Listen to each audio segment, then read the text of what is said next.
Selamat pagi dan selamat datang pada acara OJK Mengajar yang pada hari ini mengangkat tema bijak berinvestasi di pasar modal bagi investor pemula. Masa depannya pasar modal Indonesia adalah di investor retail.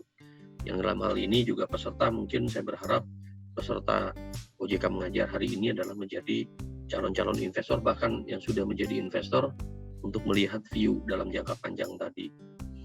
Dan ini tentunya juga upaya ini tujuannya untuk meningkatkan kepercayaan investor.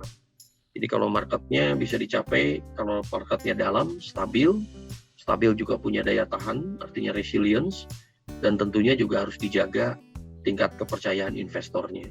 Itulah perannya OJK, khususnya di pasar modal. Kenapa harus berinvestasi? Salah satu poinnya tadi saya sampaikan mengenai inflasi, juga tabungan juga tidak cukup, apalagi dengan tren suku bunga yang akan makin melandai, dan ini lebih fleksibel karena ada pasar, anytime bisa dijual, dibeli. Kalau butuh uang, kalau mau diinvest tinggal dibeli, lebih liquid. Nah ini liquid ini yang ingin kita capai, likuiditas itu dengan pendalaman pasar. Jadi supply produknya banyak, juga sisi demand-nya juga tumbuh dengan baik. Ya. Lebih secure karena tadi diawasi oleh OJK. Kenapa investasi itu sejak muda gitu, generasi muda? Ini juga ada 4 alasan. Ini tentunya investasi yang logis ya.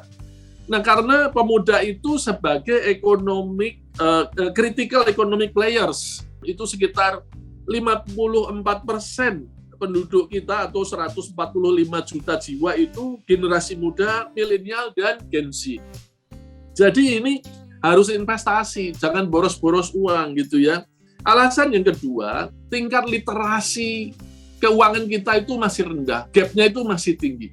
Meskipun untuk pemuda milenial ini lebih tinggi daripada rata-rata tingkat nasional, karena di nasional itu yang 44%, 48% itu adalah tingkat literasi keuangan untuk Gen Z dan milenial ya. Kemudian pemuda itu biasanya lebih rentan secara finansial, lebih sering menghabiskan uang untuk kesenangan, untuk cari pengalaman. Yang keempat, ini sangat penting karena banyak ya generasi muda itu yang mudah terperdaya oleh ajakan influencer, mengecek legalitas investor atau lembaga jasa keuangan yang investasi dan sebagainya. Jadi bisa ditelepon di 157.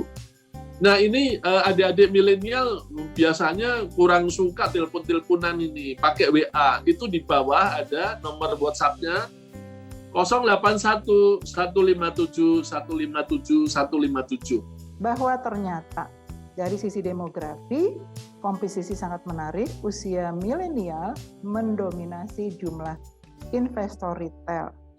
Meskipun memiliki posisi aset yang kecil,